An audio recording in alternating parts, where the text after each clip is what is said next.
হরে কৃষ্ণ, প্রণাম। আমি সদানন্দিনী মালিনী দেবী দাসী, রাধারানীর কিচেনে আপনাদের সবাইকে স্বাগত। আজ আমি ভগবানের জন্য সাবুর পকোড়া তৈরি করে দেখাবো। সাবুর পকোড়াটা তৈরি করার জন্য এখানে আমি 250 গ্রাম সাবু নিয়েছি। সাবুটাকে আমি জল দিয়ে ধুয়ে নেব, প্রায় 4-5 বার জল দিয়ে এটাকে ধুয়ে নেব, যাতে এর মধ্যে যে নোংরাগুলো রয়েছে ওগুলো যেন সব পরিষ্কার হয়ে যায়। আমি নোংরা জলটা ঢেলে দিলাম একটা অন্য পাত্রে, আবার জল দিলাম, দিয়ে আবার ধুয়ে নেবো। এইভাবে 4-5 বার ধুয়ে নেব। নিয়ে এটা আমার সুন্দর করে ধোয়া হয়ে গেছে। এখানে এবারে জল দেবো। জলটা এখানে খুব গুরুত্বপূর্ণ, এইভাবেই দেবেন আপনারা। একদম যেরকম সাবু সেই মতো করে জল দেবেন, একটুও যেন বেশি না হয়, যেন সাবুটার মধ্যে ছিপছিপে হয়ে জলটা থাকে।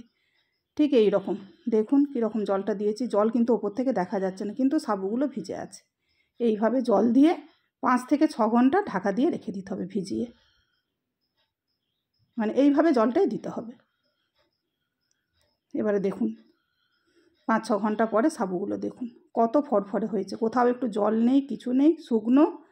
প্রত্যেকটা সাবু গা থেকে ছাড়া একদম ফরফরে, আর সবগুলো নরম হয়ে গেছে, কোনো শক্ত নেই। জলটা এইভাবেই দিতে হবে। আর এখানে আমি সেদ্ধ আলু নিয়েছি, আলুটাকে গ্রেড করে নিয়েছি।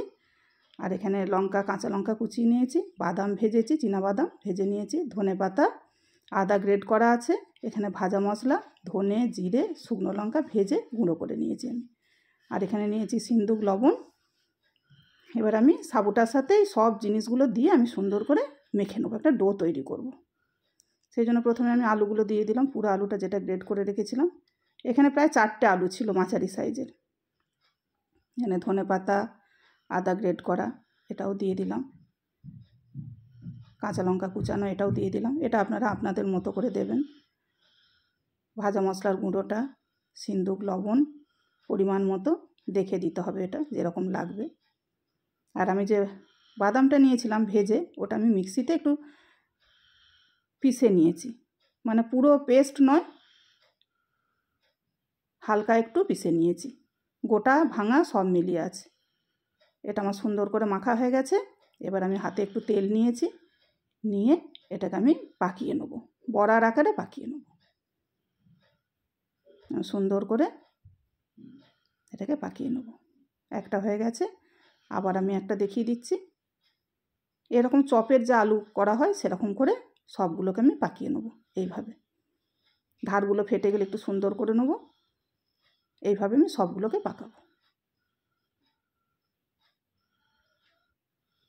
দেখুন আমার সব পকোড়াগুলো পাকানো হয়ে গেছে। এগুলোকে আমি এবার ভেজে নেব। আর আমি এটা সানড্রপ তেলে ভাজবো। আমি কড়াই তেল দিয়েছি, তেল গরম হয়ে গেছে।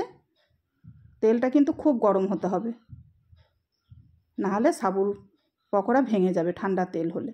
আমি সব পকোড়াগুলো দিয়ে দেবো, দিয়ে লাল করে ভেজে নেব। দেখুন পকোড়াগুলো আমার লাল করে ভাজা হয়ে গেছে। 2 পিঠই দেখুন খুব সুন্দর ভাজা হয়ে গেছে। আমি উল্টে পাল্টেও অনেকক্ষণ ধরে, প্রায় 10 মিনিট লেগেছে, আমি ভেজে নিয়েছি উল্টে পাল্টে। এবার আমি এগুলোকে তুলে নেব। এখানে একটা প্লেটে আমি টিস্যু পেপার দিয়েছি তেলটা সোক করে নেওয়ার জন্য। তার মধ্যে আমি এগুলোকে সব তুলে নেব, সব পকোড়াগুলোকে ওর মধ্যে তুলে নেব। এবার ওই তেলের মধ্যে বাকি পকোড়াগুলোও দিয়ে একইভাবে আমি লাল লাল করে ভেজে নেব, সুন্দর করে ওইভাবে ওই টাইম ধরেই ভেজে নেব। আর তেলটা গরম থাকতে হবে, তেল ঠান্ডা হলে চলবে না। দেখুন এইটাও আমার সুন্দর করে ভাজা হয়ে গেছে, খুব সুন্দর দেখতে হয়েছে। এগুলোকে আমি ওর মধ্যেই তুলে নেব, সব পকোড়াগুলোকে আমি তুলে নেব এর মধ্যে। নিয়ে এবার ভগবানের জন্য আলাদা প্লেটে সার্ভ করে নেব। আলাদা প্লেটে সার্ভ করে নিয়েছি, সুন্দর হয়েছে দেখতে।